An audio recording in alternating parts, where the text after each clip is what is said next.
which you have lost in a very, very cruel circumstances, Honorable Speaker. Honorable Speaker, Kenya is bleeding this afternoon since we learned the death of Albert. And Mr. Speaker, as my colleagues have clearly put it, the Committee on Security of this House, let us lead by example. Chair Fatuma Nduro should suspend any other activity that they have for this week. Now I'm speaking as the chair of the Liaison Committee with the powers bestowed to me by the committee and the standing orders. No. That is why, Honorable Speaker, when we have matters such as matter as this, at least the chair or the vice chair should be recording notes of what the members are saying, so that whatever they do in the committees, they will get input from the members, the senators. What we are saying here, we are not just talking in vain, but they should be here to take notes, so that when they meet the IG of police and anybody else, they have facts and issues that they should raise with them. I don't want to communicate to you directly, Senator Nduro, but thank you for coming back, because what we are discussing is a matter of national importance that needs a lot of attention. So I was saying that maybe this week you should suspend any other activity that you have as a committee and deal with this matter perpendicularly. How I wish that all these police commanders, the IG and all those people involved that will summon, including the CS, can appear before the plenary, not even to your committee, but before the plenary, so that we can ask serious questions that maybe the 9 of you might be able not to handle. So, Mr. Speaker, sir, today I'm very sad indeed that just the other day from Homa Bay County, we lost a member of parliament. Again, from Homa Bay County, we have lost a very young man who maybe could have aspired to become the member of parliament for Kasipuru Kabondo. So, Mr. Speaker, I think this is a matter that needs a lot of attention. It is an afternoon that we really need, not even to talk about parties. Whether there is an agreement, coalition agreement, or broad-based agreement or not, no Kenyan should die in a political cell. So don't tell us about the agreements on political parties. No, we are talking of a Kenyan, a young man who has passed on. So let's forget about the parties. Forget about whether I'm in UDA or not. UDA also condemns with the strongest terms possible this death of this young man. I'm a very senior member of UDA, and personally, I'm not happy that this guy, I don't mind. So, Mr. Speaker, let me... Senator Hamida.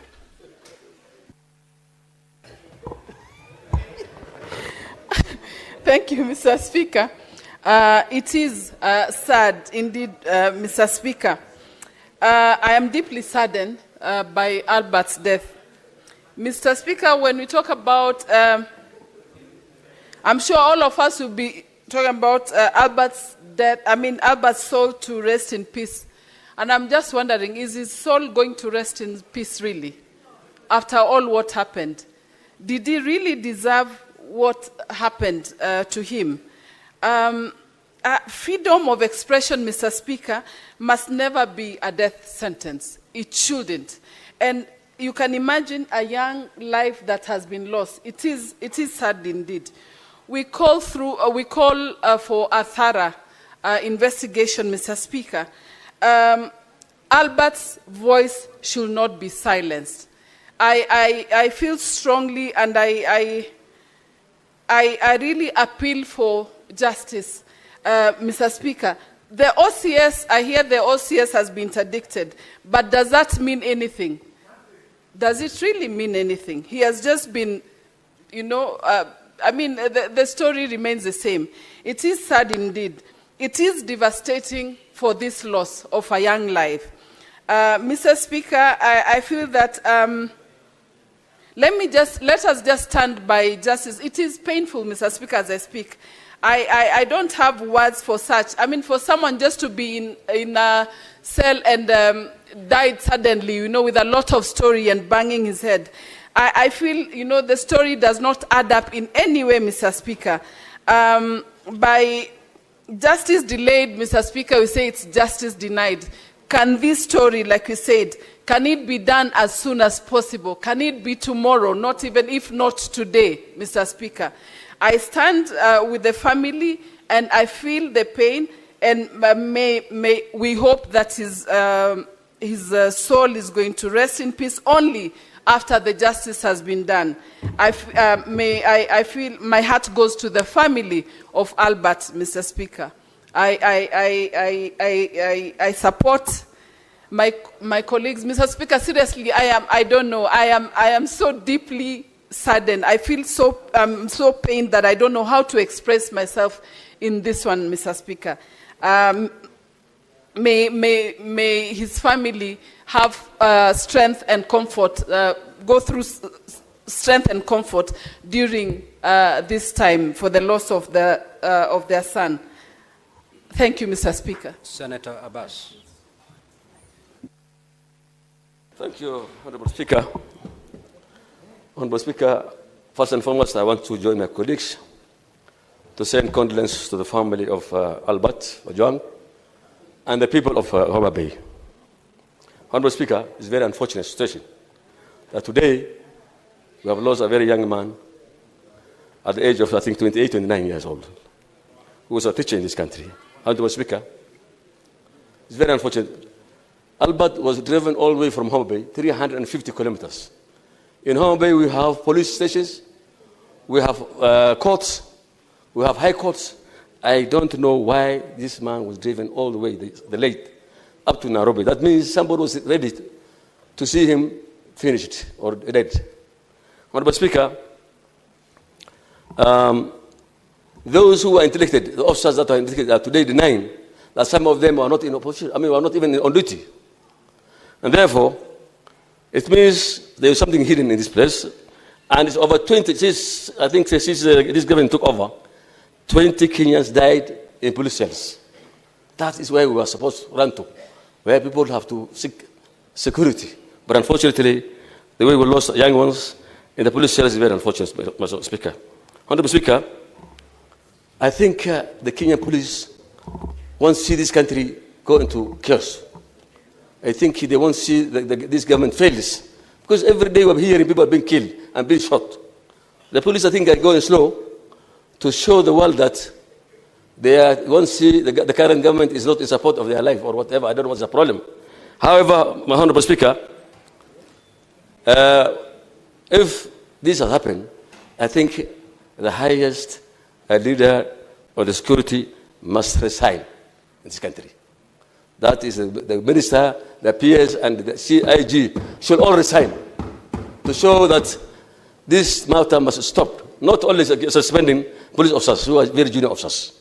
Honorable Speaker, if the government feels they cannot tolerate comments, this guy only tweeted something, then these social things like TikTok and WhatsApp, this should be banned in this country now instead of killing young men. I think that's the only best way.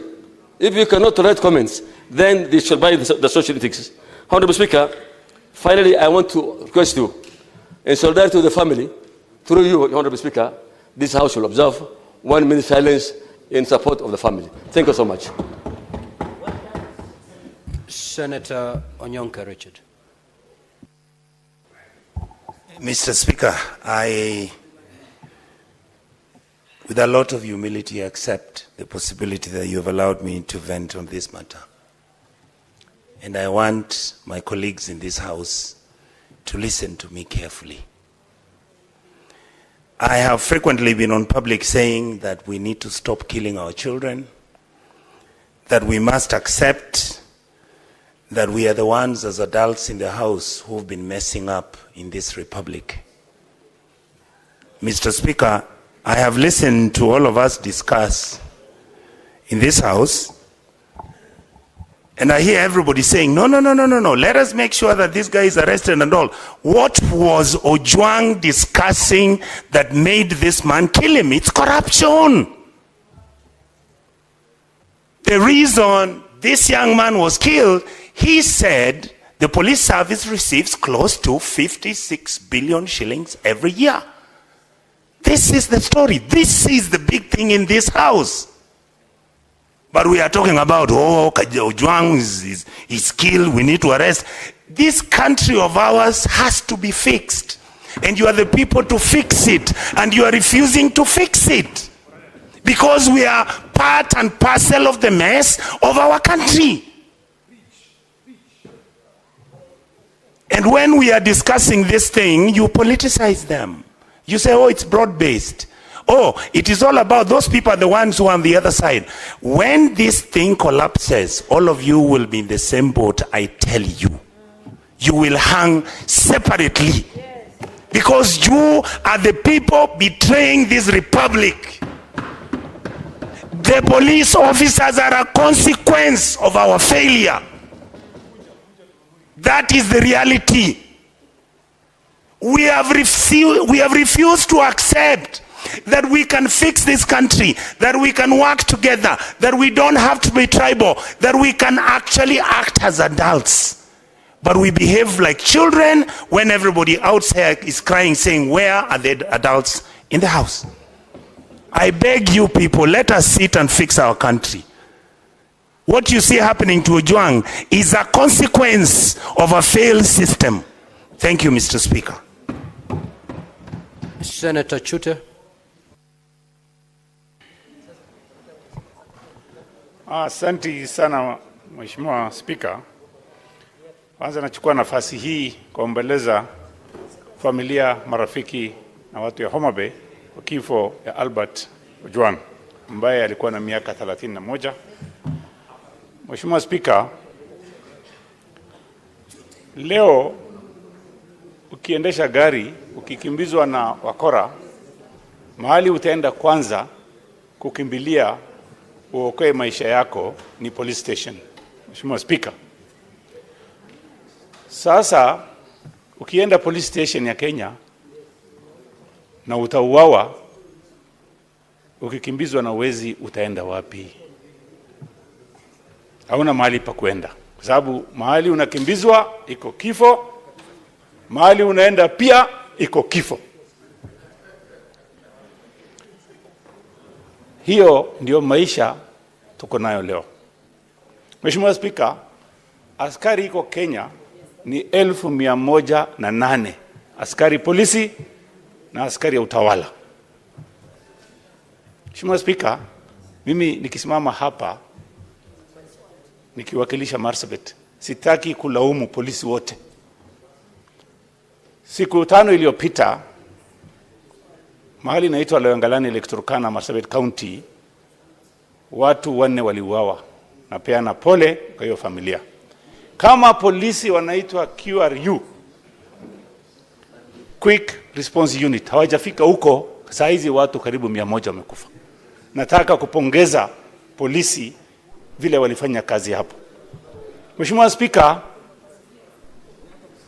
miaka ya 1990 leo Governor Orengo alikuja mbele yetu.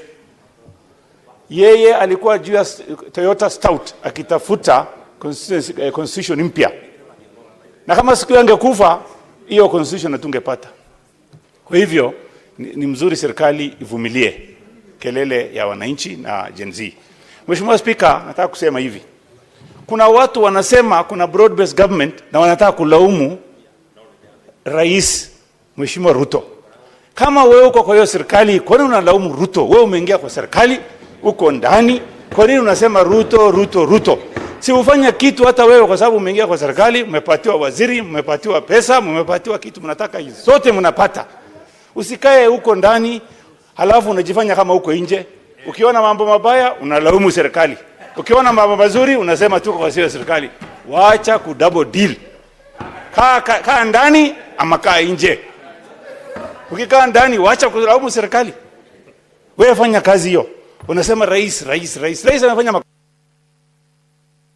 Senator Kathuri.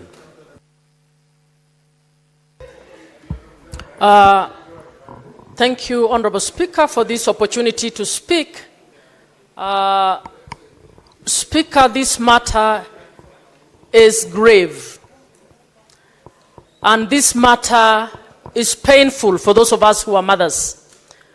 Albert was about the age of my son, and Albert shares a name with my husband. And I have just learned Albert is a young man I have worked with when I served as chair of the ODM Elections Board. Mr. Speaker, what has happened is serious, and in my view, if not taken seriously, it may very well be the last straw. And I think we need to take this seriously. And honorable colleagues, even as we commend, even as we plan, Honorable Speaker, can you ask Omtata and Kajuang to tone their voices? Even as we plan to call the IG, honorable colleagues, I want to ask you, is IG capable of investigating this case? I don't think he's capable of investigating this case. Mr. Speaker, I think the DIG need to do this country a favor. He needs to resign. As the first step of showing respect to the family of Albert Ojwang, the DIG needs to resign. He doesn't even need to go through the process of being fired. Mr. Speaker, secondly, I don't think the IG is capable of investigating this case because it is his number two who was supposed to be a complainant over a freedom of expression issue. I'm asking that we consider this matter being guided as an inquest so that somebody other than the IG or the DIG deals with this matter. And I'm asking colleagues to put their heads together to seriously consider so that we can get justice for this family. And for those of you who are close to the president, please give him this advice. This may very well be the last straw in this country. I think it is sad for this family. No, I'm not threatening anybody. It is sad for this nation, and it is painful. Anybody who is a mother, anybody who is a father feels that this is not acceptable. Senator Methu. Thank you very much, Mr. Speaker, sir.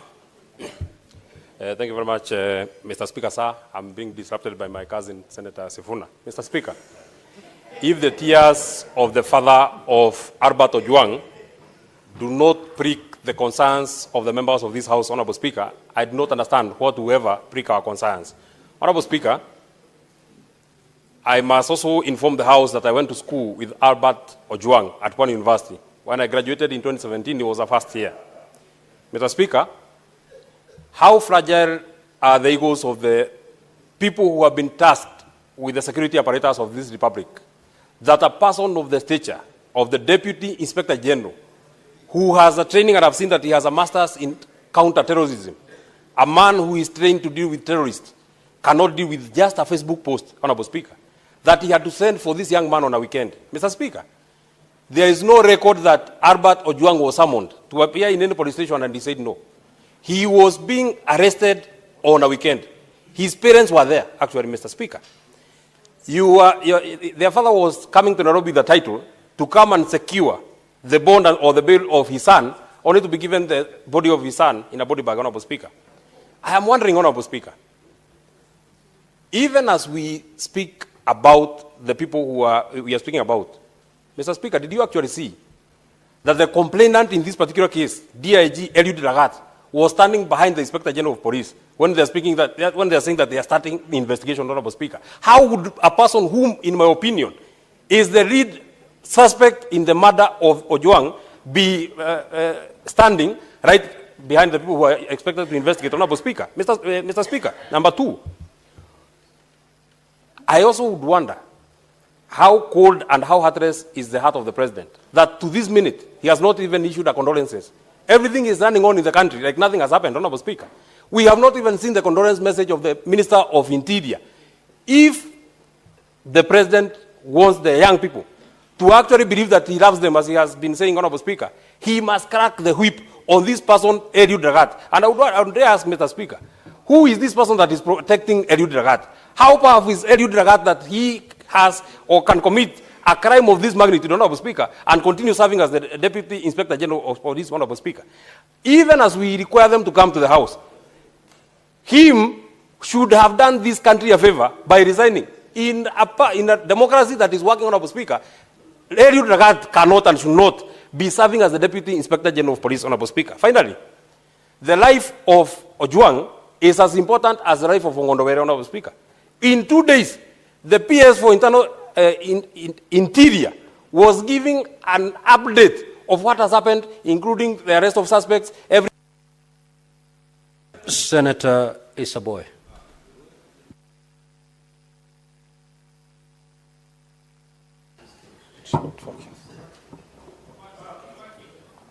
Asante sana Mheshimiwa Spika kunipa fursa hii na mimi pia niweze kuchangia.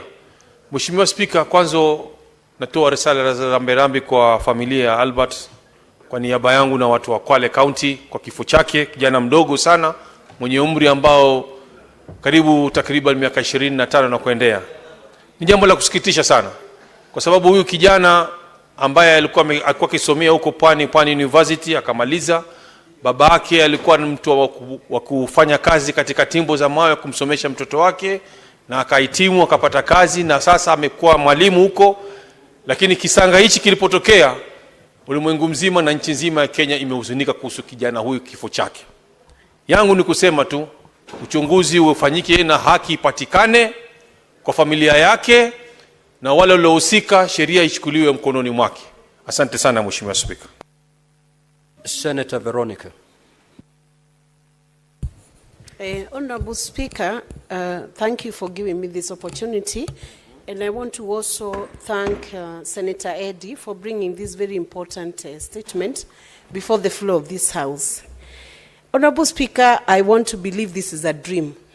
I have never imagined in my whole life, even as a trained advocate, that an accused person, accused of a misdemeanor, not a felony, not a category of an offense, which is so serious, and there would not be even a justification for any suspect charged with a serious offense to be killed within the precincts of a police station. I want to believe it's a dream that Albert was actually picked by persons who identified themselves as police officers, picked from his home, handed over to the hands of police officers by his parents, and the parents knew they are following him behind to help him and assist him secure a bond so that he can stand trial. And he's taken to a police station, Honorable Speaker, and after a few hours, Albert dies from head injuries, neck compression, multiple soft tissue trauma, and pathologist has ruled out self-inflicted injuries. I think it is very sad, and I must admit it must not happen to anybody within the Republic of Kenya. Honorable Speaker, the other day, Boniface Mwangi, the activist who went to Tanzania, together with his friends, people sometimes whom we don't even support, were tortured in Tanzania. And Kenyans were up in arms because of how the police in Tanzania behaved. How much more, Honorable Speaker, when Kenya is the lead in matters democracy, in matters of expression, political expression, how much more responsibility must the police take to deal with suspects within the constitutional parameters that they are given in the Republic of Kenya?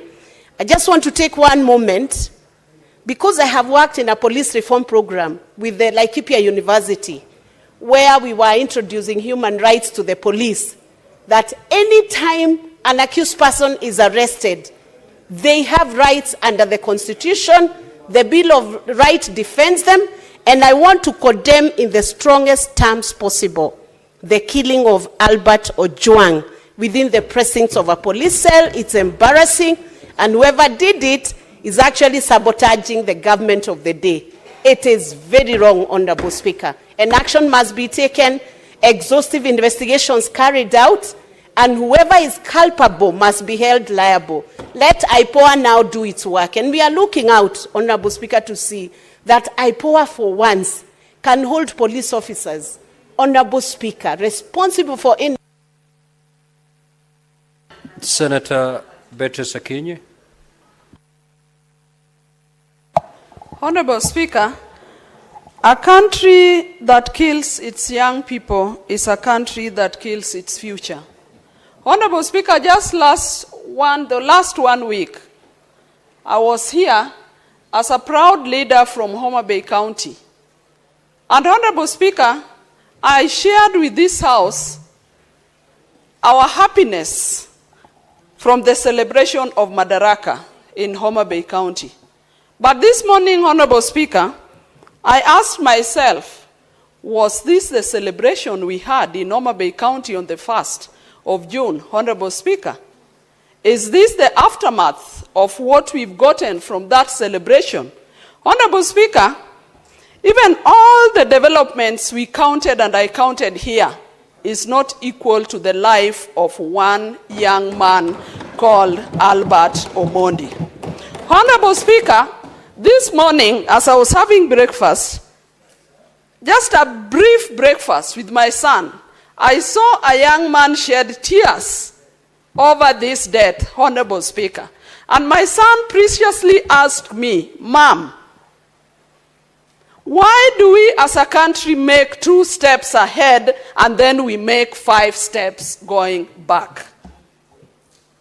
Honorable Speaker, I want to ask the President that, Mr. President, who is this who is keen on tarnishing the image of this country? Are you not able to deal with that person?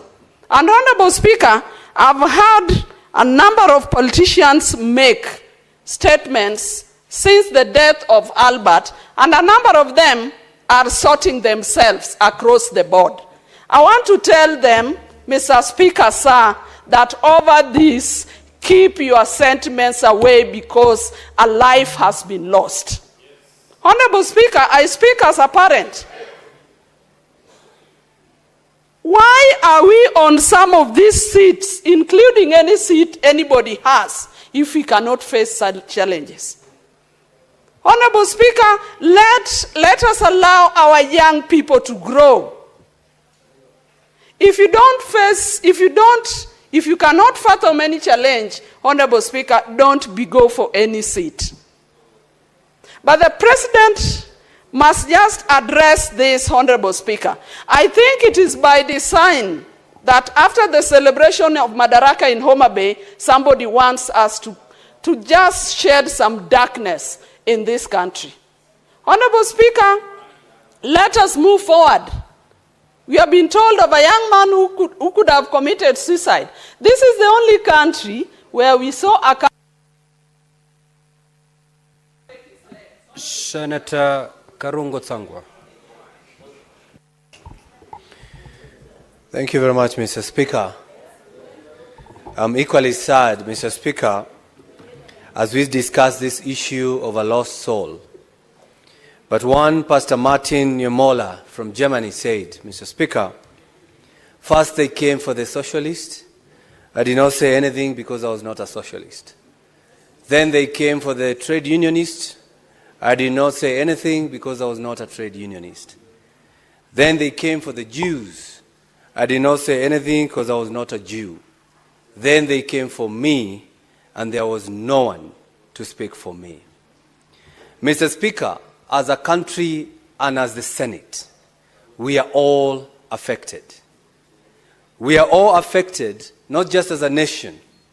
We are affected as people who have been entrusted to take care of the people, Mr. Speaker.